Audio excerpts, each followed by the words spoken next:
Uma vez é um prazer estar com os irmãos esta noite, para mais uma vez abrirmos a palavra do Senhor. Antes de nós lermos a palavra, eu gostaria de agradecer.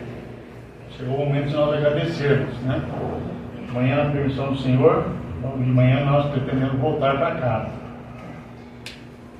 Quando o irmão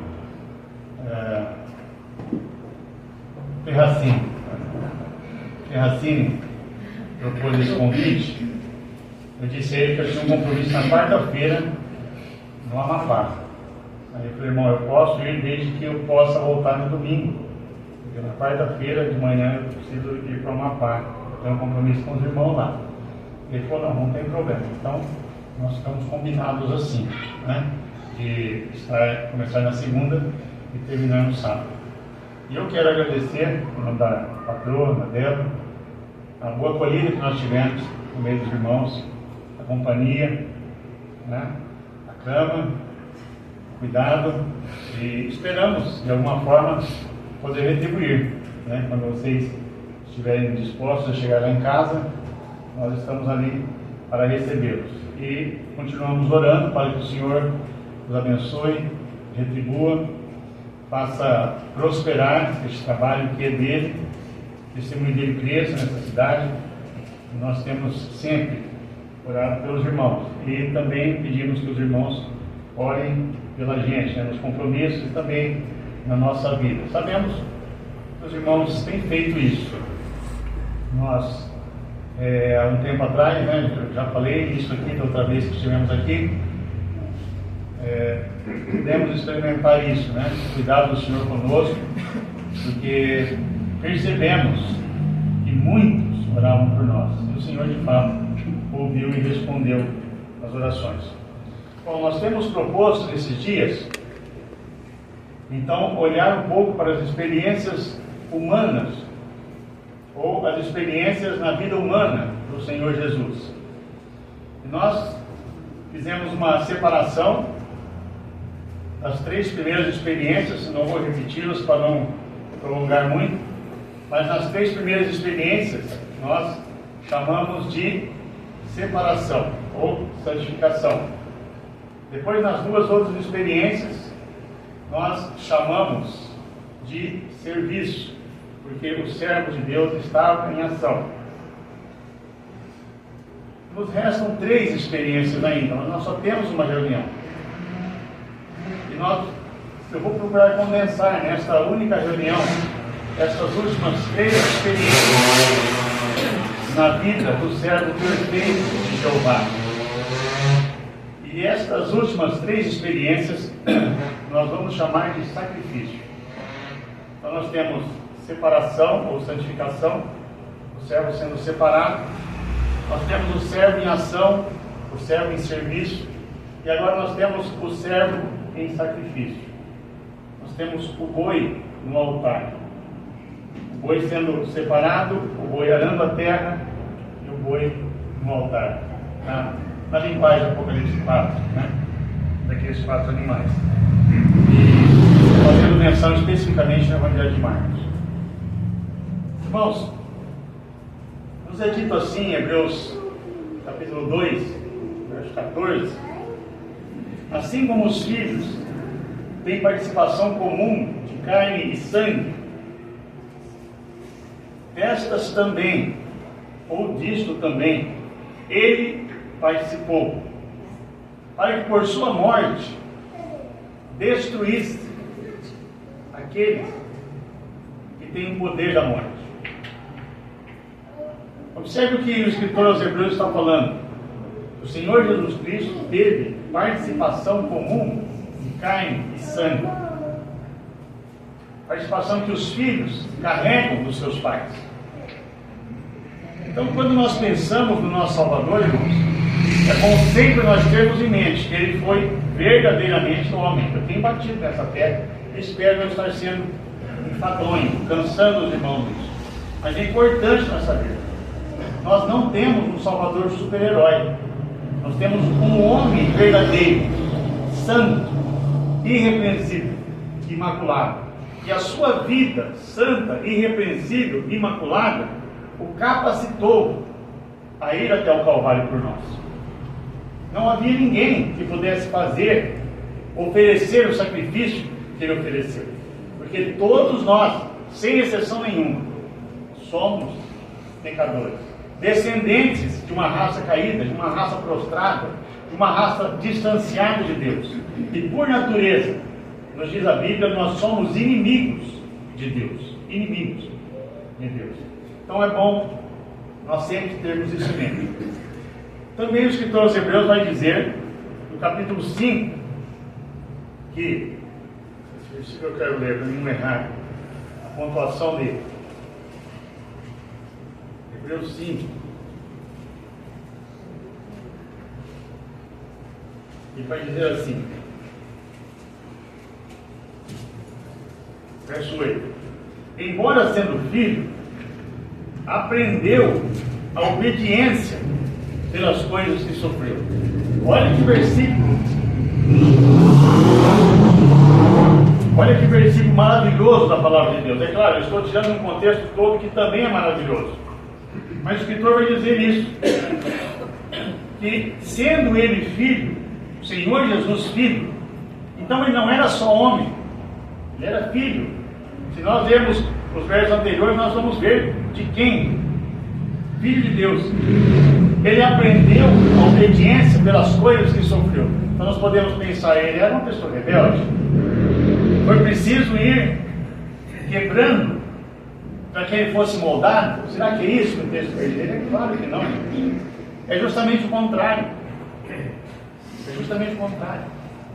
A sua natureza santa sofria com as tentações, com as circunstâncias que rodeavam ele. E ele foi, como filho, aprendendo a obediência naquelas circunstâncias, por ele ser santo. É tão interessante a gente observar isso. Bem, então hoje eu gostaria que nós pensássemos um pouquinho, primeiro, nas últimas 3 experiências do Filho de Deus, nós temos a crucificação, a ressurreição e a glorificação, ou a ascensão, melhor, a ascensão. A glorificação já é uma outra etapa. Então nós temos a crucificação, a ressurreição e a ascensão. É claro, irmãos, cada um destes temas podem ser abordados de diversas formas. Cada um desses temas são riquíssimos para que nós estudemos eles. Mas não é isso que nós vamos fazer. Nós vamos apenas olhar, ainda que de forma superficial, para alguns detalhes apenas dessas experiências, porque o nosso foco é olhar as experiências do Senhor Jesus. Então eu gostaria que nós lêssemos primeiro, para nós pensarmos um pouquinho sobre a crucificação, o Salmo 22. Salmo 22.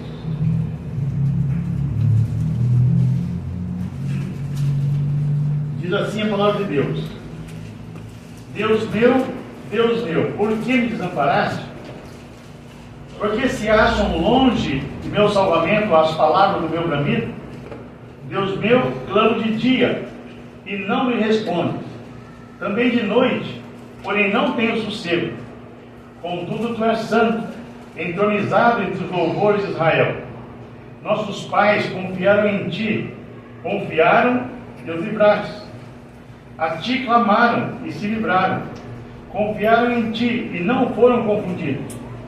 Veja agora, a partir do verso 6, entra no profundo sofrimento do Senhor Jesus Cristo no Calvário. Mas eu sou verme e não homem, opróbrio dos homens e desprezado do povo. Todos os que me veem zombam de mim, afrouxam os lábios e meneiam a cabeça. Confiou no Senhor? Livre-o ele, salve-o, pois nele tem prazer. Contudo, tu és quem me fez nascer e me preservaste, estando eu ainda no seio de minha mãe. Olha, irmãos, que descrição da vida humana do Senhor Jesus.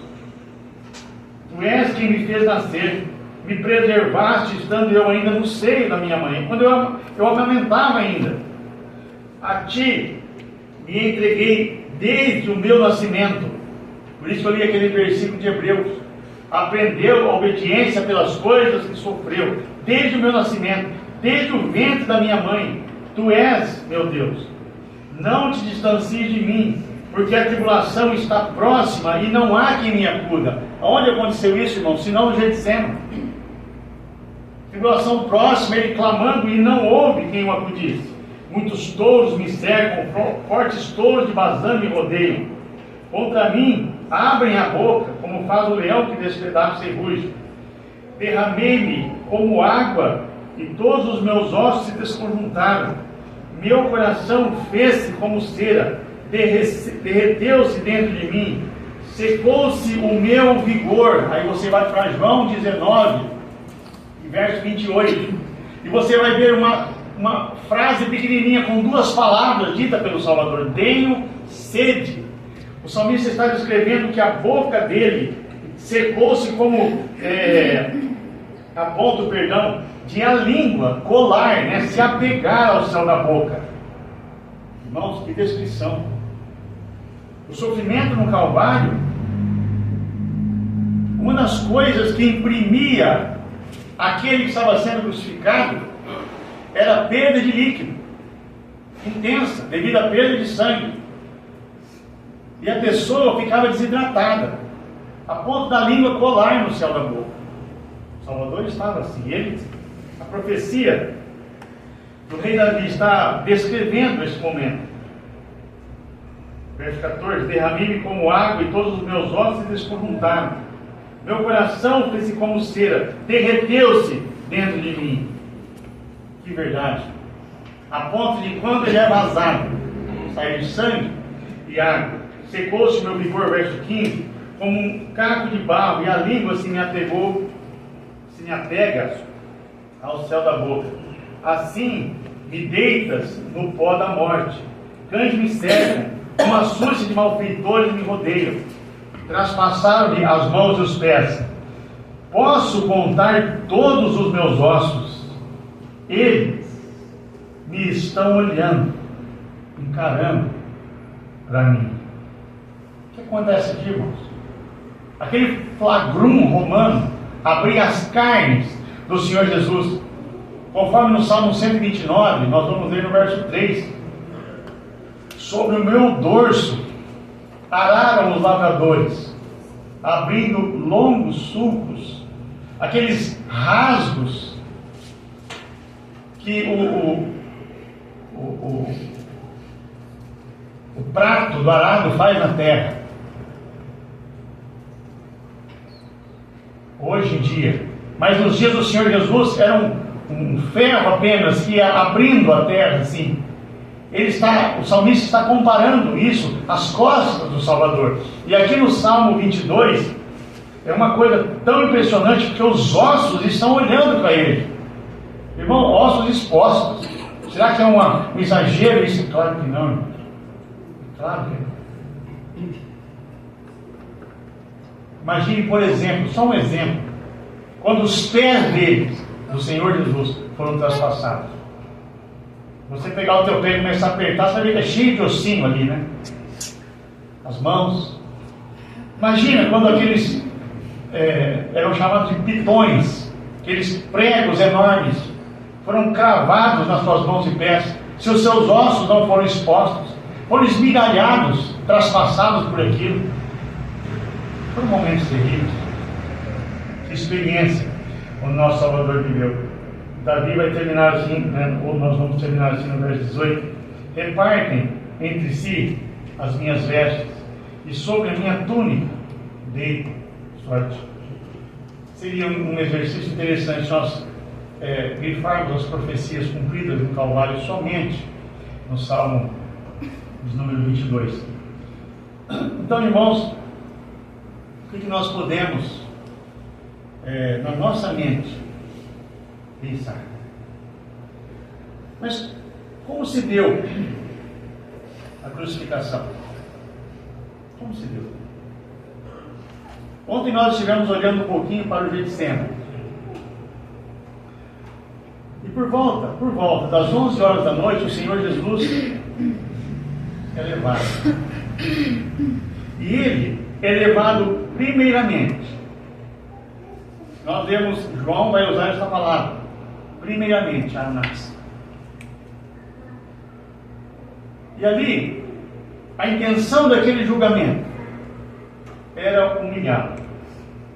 Depois ele é levado para ele aticar em Faz e o Sinédrio, ainda na quinta-feira. Depois, o nosso Senhor é enviado pela primeira vez a Pilatos. Nesta ocasião, Pilatos de alguma forma tenta livrá-lo e o remete a Herodes, porque eram de jurisdições semelhantes. Herodes nos diz na Bíblia que queria ver Jesus fazer algum milagre.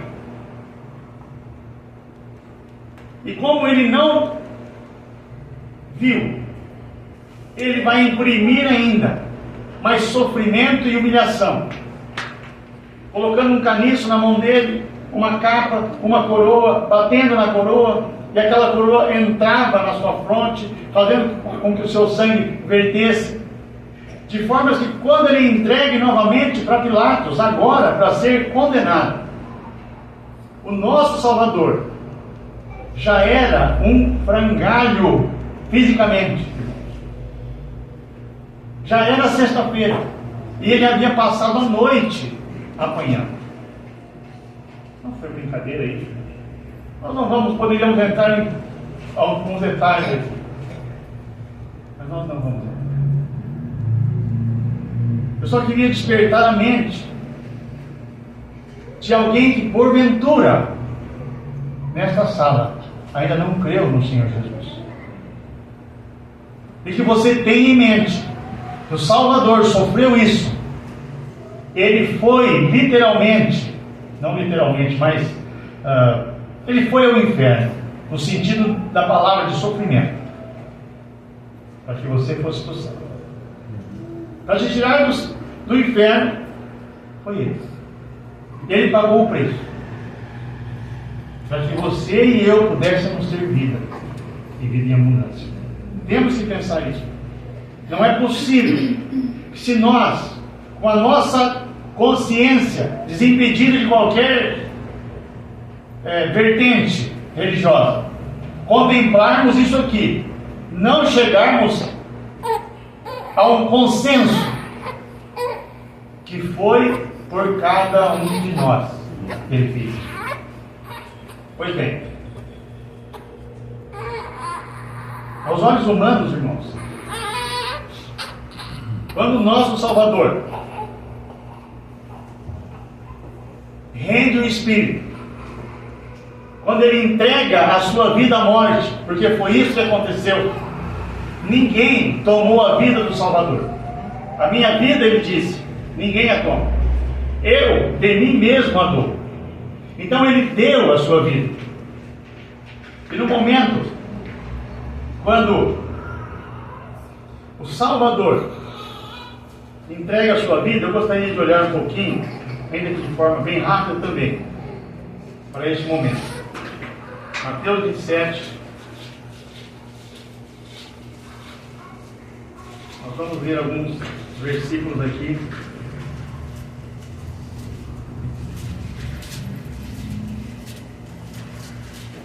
Mateus 27. Eu vou ler primeiro verso 50. Jesus, clamando outra vez, com grande voz, entregou o Espírito. Então nós chegamos no momento exato, quando o Salvador dá um brado e entrega o seu Espírito ao Pai. Veja o verso 51, que acontece. Eis que o véu do santuário se rasgou em duas partes, de alto a baixo. Tremeu a terra, fenderam-se as rochas. Gostaria de olhar de forma muito rápida. Véus, no plural, rasgado na morte do Senhor Jesus Cristo. Primeiro que nós temos é exatamente no verso 51. o véu do santuário se rasgou em duas partes. Irmãos, se nós formos para Êxodo capítulo 26, nós vamos observar ali as ordenanças acerca da construção desse véu, ou seja, como ele era feito. Quando nós pensamos em véu, talvez nós pensamos como o véu que as irmãs trazem na cabeça, como sinal de reverência, obediência à palavra de Deus, ou no véu que as noivas carregam quando entram nos casamentos. São véus. Mas não era assim o véu do tempo. Não era alguma coisa fina, leve e frágil, como que os irmãos usam. Não. Aquele véu era feito de couro de animais trançado ou torcido, que é a palavra ali. E ele tinha 10 centímetros de espessura. Era enorme. Por ele não passava claridade e também funcionava como uma barreira de som. Atrás daquele véu estava a presença santa do Deus Santo, ou o Santo dos Santos, de formas que só o sumo sacerdote tinha acesso àquele lugar uma vez por ano. Não era um lugar trivial. Precisava de um véu especial. 2 juntas de bois amarradas não conseguiam rasgar, romper o véu. Era algo resistente. Mas quando o Senhor Jesus Cristo dá um brado e entrega o seu Espírito, verso 50, o véu do santuário é rasgado. Então o que nós temos? Voltamos para Hebreus. Tendo, pois, irmãos, intrepidez, ousadia, para entrardes no Santo dos Santos, pelo novo e vivo caminho que Ele nos consagrou pelo véu, isto é, por sua própria carne. Aquele véu rompido significava e significa para cada um daqueles que creem no Senhor Jesus Cristo hoje, livre acesso à presença de Deus. E nós podemos clamar: Abba, Pai. Amém. Irmãos, isso é uma bênção para todo aquele que crê. Amém. Não mais sacrifício de cordeiro, não mais a necessidade de um sacerdote humano, mas fomos constituídos reinos e sacerdotes. Que bênção! Então esse é o primeiro véu. Verso 52: abriram-se os sepulcros, e muitos corpos de santos que dormiam ressuscitaram. Segundo véu da morte. A morte começou a experimentar na morte do Senhor Jesus Cristo um golpe. Os versículos 52 e 53 são dificílimos de entender e até de explicar. Mas vamos nos ater ao que está aqui.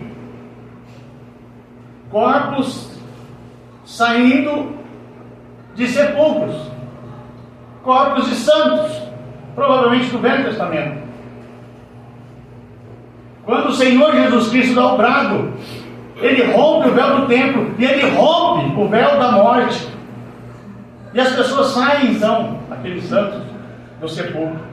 É claro, o Senhor Jesus nos diz a palavra de Deus, por exemplo, 1 Coríntios 15, que Ele é as primícias dos que dormem e as primícias da ressurreição. Então provavelmente esses levantaram depois que Ele se levantou, mas o véu foi quebrado, foi rompido. Então não foi uma coisa trivial o que aconteceu naquela sexta-feira. Não foi apenas trevas, que já era muito difícil naquela estação do ano de lua cheia. Não foi apenas terremotos, que também não era uma coisa trivial naquela região de Israel, nem é até hoje. Foi a natureza, irmãos. Foi Deus se manifestando pela morte do seu filho. Amém. Nós precisamos ter sempre isso em mente. E o terceiro véu, 54. 27 e 54. O centurião e os que com ele guardavam a Jesus, vendo o terremoto e tudo o que se passava, ficaram possuídos de grande temor e disseram: verdadeiramente, este é Filho de Deus. A morte do Senhor Jesus rompeu o véu da incredulidade. E sabe, irmãos, não foi possível que esses homens, acostumados com aquelas cenas, porque essa não foi a primeira vez deles, provavelmente, não foi difícil para eles reconhecerem que aquele dia era diferente. Que aquele homem não era um crucificado comum. Que aquele homem não era culpado. Que aquele homem nem humano era. Porque eles disseram, ele era filho de Deus. Ai, Deus. Isso nos prova que quando as pessoas olham para o Calvário, a incredulidade delas pode ser tirada, pode ser quebrada, o coração pode ser transformado. E certamente foi assim conosco. Tem um hino que eu não vou me lembrar o nome, o número, mas ele começa assim, e repete-se assim: terás vida em olhar para Jesus Salvador. E é exatamente isso. Esses homens certamente tiveram as suas vidas transformadas. Pois bem, o Senhor é morto, e quando nós chegamos no verso 65 de Mateus 27, aos olhos humanos as coisas estavam todas apaziguadas, né? Disse Pilatos: aí tens uma escolta, ide, guardai o sepulcro, como bem nos parece. Indo eles, montaram um guarda ao sepulcro, selando a pedra e deixando ali a escolta. Mas sempre tem mais, né? Sempre tem. Quando o Senhor Jesus é interpelado no capítulo 12 de Mateus, verso 39, a respeito de um sinal, queremos um sinal. Nenhum sinal será dado, a não ser do profeta Jonas. E ele procura trazer à mente daqueles que certamente conheciam essa história o que aconteceu com Jonas. Aquele grande peixe veio e tragou Jonas. Mas Jonas não estava na cadeia alimentar daquele grande peixe. Em outras palavras, não fazia parte do cardápio daquele peixe, Jonas. Então ele vai causar náuseas no peixe. E depois de 3 dias o peixe o devolve. E o Senhor Jesus usa essa figura. Então o que vai acontecer agora? A ressurreição. A ressurreição. Passa-se, termina aquela sexta-feira, o corpo é tirado da cruz, antes do pôr do sol, para que no sábado não fique ali. Tudo certo. Tudo certo, aos olhos humanos. Aquele peixe estava, ou foi colocado, aquele Jonas foi colocado dentro do peixe. Mas, irmãos, o que acontece com o Senhor Jesus? Paulo vai dizer assim que o salário do pecado é a morte. Mas entrou pela morte alguém que não tinha pecado. O que a morte vai cobrar dele? Ele vai causar náuseas na própria morte, o Senhor Jesus, a semelhança de Jonas, porque entrou alguém pela morte que não tinha o que ser cobrado por ela. Ah, irmão, isso é muito maravilhoso. Isso é muito maravilhoso. Então Paulo vai dizer assim: de fato, Cristo ressuscitou, sendo as primícias dos que dormem. E quando ele entra na morte, o que acontece? A luz entra nas trevas. E João vai dizer: as trevas foram dissipadas. As trevas não conseguem conter a luz. A vida entra na morte. E não resta nada para a morte, senão devolver a vida. E é tão interessante porque quando o Senhor Jesus Cristo aparece a João, no livro do Apocalipse, capítulo 1, verso 18, ele vai falar para João que ele tem uma coisa, ou melhor, duas. Quem se lembra? Estive morto, mas estou vivo, e tenho as chaves da morte e do inferno. Dois lugares que ele teve durante, porque a Bíblia diz isso. Então, quando ele entra para a morte, ele não somente destrói a morte, que é o que a Bíblia vai falar. Quando Pedro está discursando em Atos capítulo 2, no verso 17, ele vai usar uma expressão interessante. Ele rompeu os grilhões da morte. Grilhões é cadeias, é correntes, algemas, ataduras. Pedro vai falar assim, ele rompeu. A morte tentou prendê-lo, mas ele rompeu, porque não era possível a morte detê-lo. Que coisa linda! O Senhor Jesus não é um líder religioso. Ele não é um super-herói. Não, ele é o Filho de Deus. Ele é a própria vida que entrou pela morte e que a destruiu. Trouxe consigo as chaves, que é uma palavra que significa poder. Poder sobre a morte. E sabe, irmãos, talvez alguém aqui tenha medo que fale de morte, ou tenha medo da própria morte. Ah, não precisa. Não precisa. Ela é um inimigo derrotado, totalmente aniquilado. A morte do Senhor Jesus Cristo no Calvário e a ressurreição do Senhor Jesus Cristo destruiu a morte. E Paulo vai dizer assim, que Cristo morreu pelos nossos pecados, mas Ele ressuscitou para a nossa justificação. O que quer dizer isso? Para nos colocar como justos, imputando nele a sua justiça em nós, diante de Deus. Então nós não precisamos ter a morte. Sabe o que ela se tornou depois da ressurreição do Senhor Jesus? Sabe o que Ele fez com ela? Fez dela um porteiro. Só isso.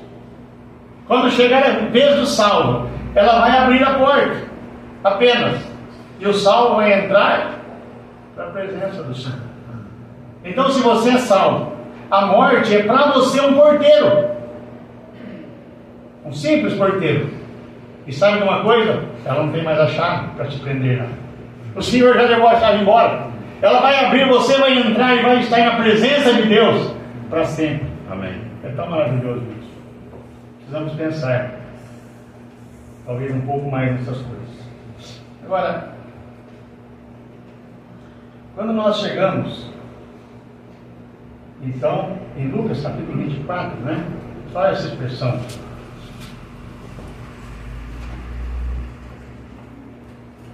Lucas 24, só a primeira palavra que eu quero, né? Do versículo.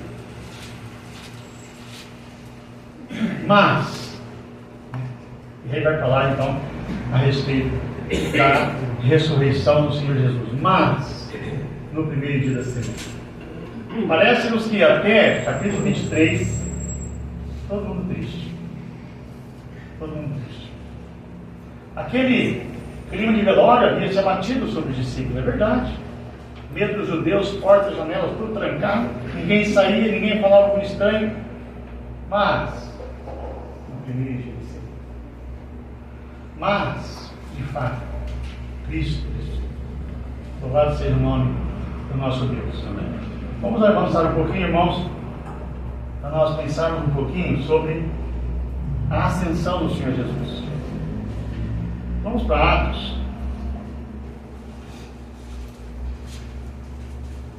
Vou ler alguns versos aqui, Atos capítulo 1.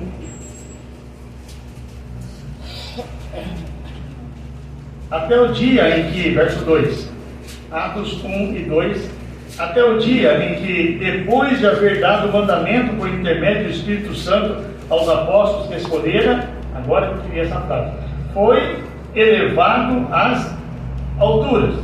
Verso 9. Dito essas palavras, foi Jesus elevado às alturas. Vamos ver outros textos ainda. Vamos para 1 Timóteo. Vamos para Marcos primeiro, irmão. Acho que é melhor Marcos. Vamos para Marcos primeiro. A expressão que Marcos usa aqui no capítulo 16, está pensando nela hoje à tarde. Marcos capítulo 16, verso 19.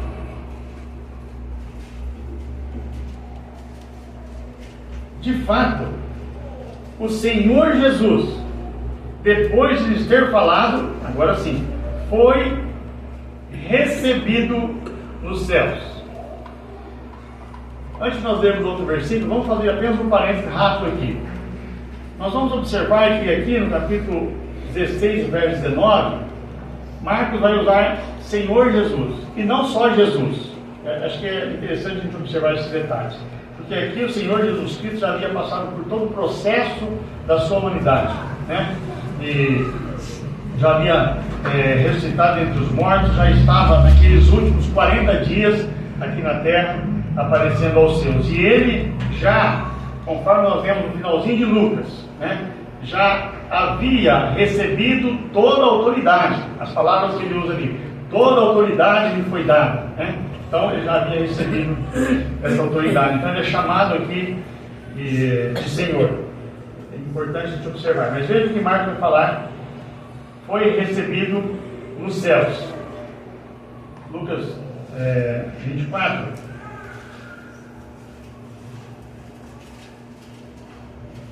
Nós estamos pegando apenas, irmãos, expressões dos versículos.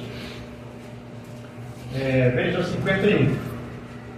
Aconteceu que, enquanto os abençoava, ia se retirando deles, sendo elevado para o céu. Agora, que Paulo escreve a Timóteo na primeira carta,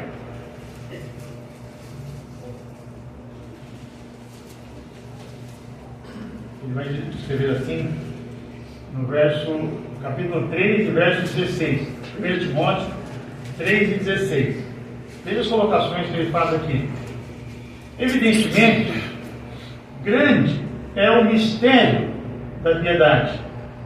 Aquele que foi manifestado na carne foi justificado em espírito, contemplado por anjos, essa expressão é muito importante, pregado, entre os gentios, crido no mundo, e a última expressão do verso, recebido na glória.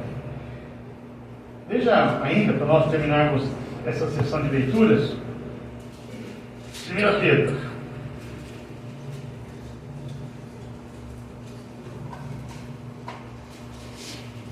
Veja capítulo 1 Pedro, capítulo 3.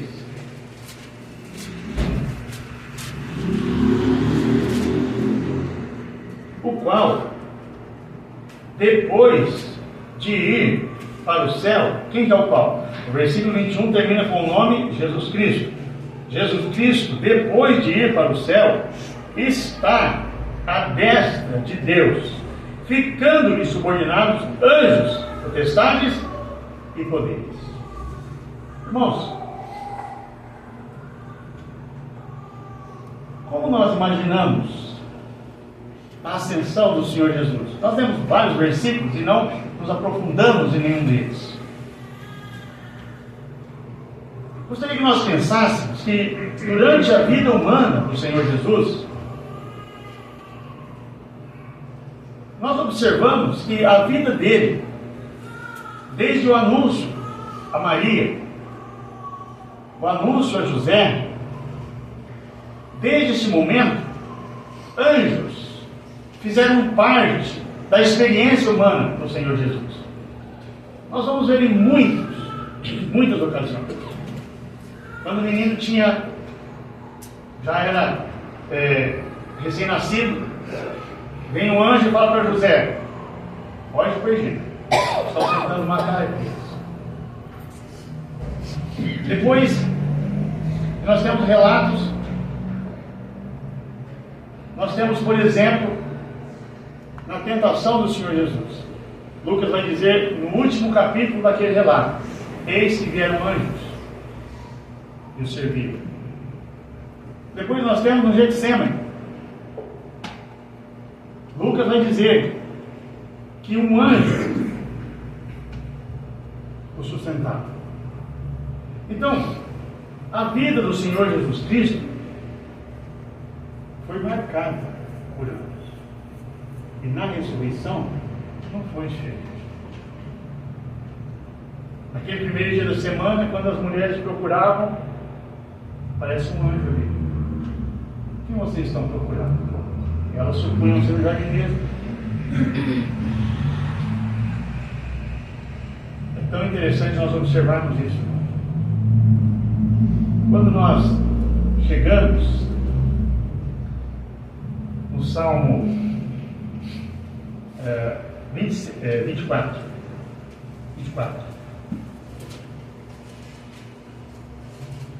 Vamos ver alguma coisa aqui.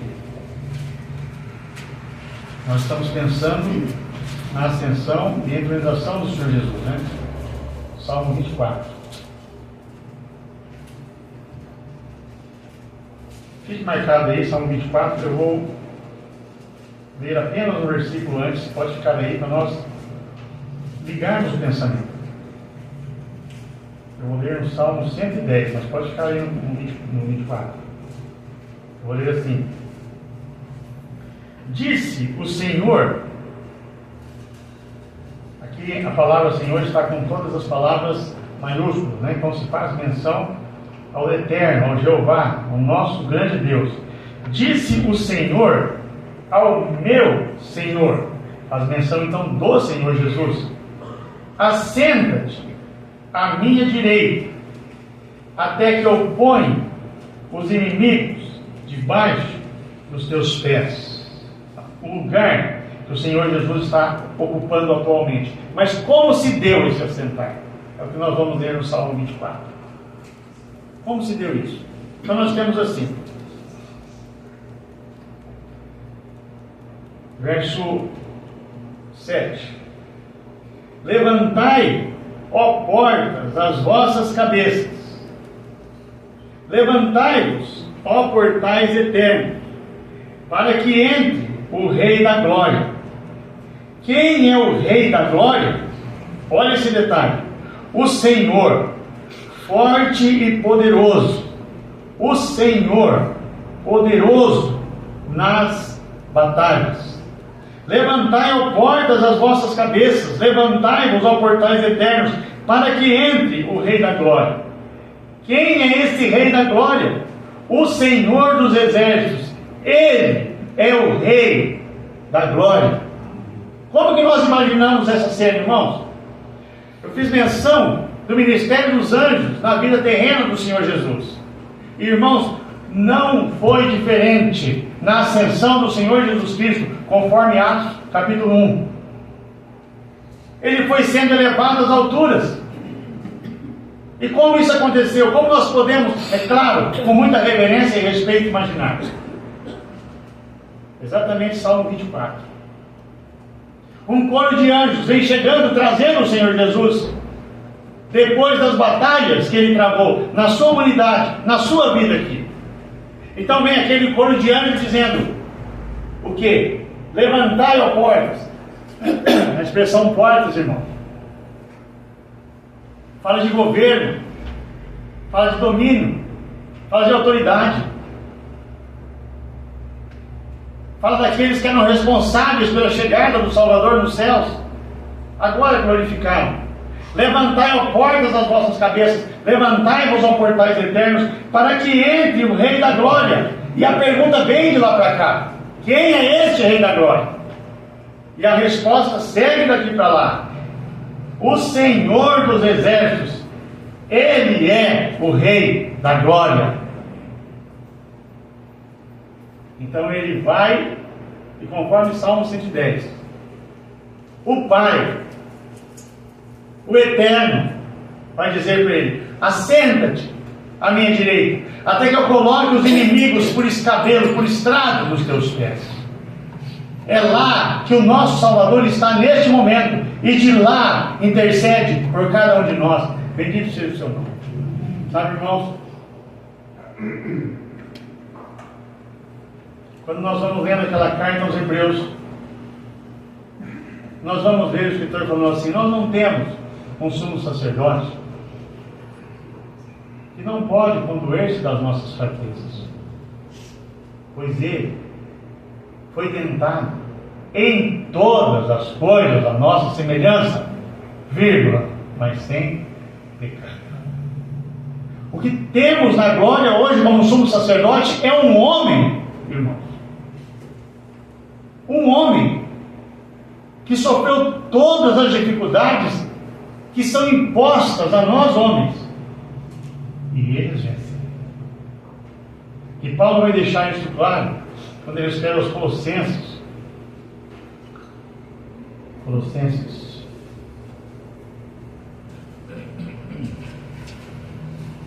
capítulo 3, Colossenses 3, 2 e 9. Porque nele, falando do Senhor Jesus, o versículo termina com a palavra Cristo, versículo 8. Então o versículo 9 está falando dele, do Senhor Jesus Cristo. Porque nele, em Cristo, no Senhor Jesus, habita corporalmente toda a plenitude da divindade. Mas observe como ele fala: nele habita corporalmente toda a plenitude da divindade. Quando isso? Hoje, agora, um homem na glória. Sabe, irmãos, aquilo que o pecado fez com o ser humano, separando de Deus, criando aquela distância enorme, vem o Senhor Jesus Cristo na sua unidade,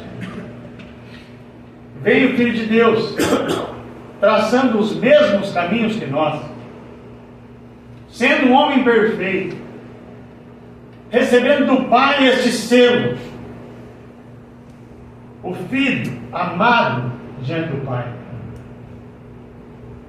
o homem perfeito diante de Deus, e ele vem consertando todas as coisas. Por isso, quem crê no Filho tem a vida. Aquele, todavia, que se mantém rebelde contra o Filho não verá a vida, mas sobre ele permanece a vida de Deus, porque o Senhor Jesus Cristo fez tudo para que nós, seres humanos, pudéssemos estar na presença de Deus. Já pensou isso? Se nunca pensou, pensa. E esta é a oportunidade. Se ainda não creu, crer no Senhor Jesus. Entregar a vida a Ele sem reservas. Falar: Senhor, eu não sou um salvo, eu não sou uma salva, mas eu quero ser salvo. Eu preciso. O Senhor me amou, andou nas mesmas pisadas dos seres humanos, para que me pudesse conduzir à glória. Eu quero recebê-lo por meu Salvador. Se você não fez essa oração ainda, hoje é tempo. E que o Senhor te abençoe. Amém. Amém.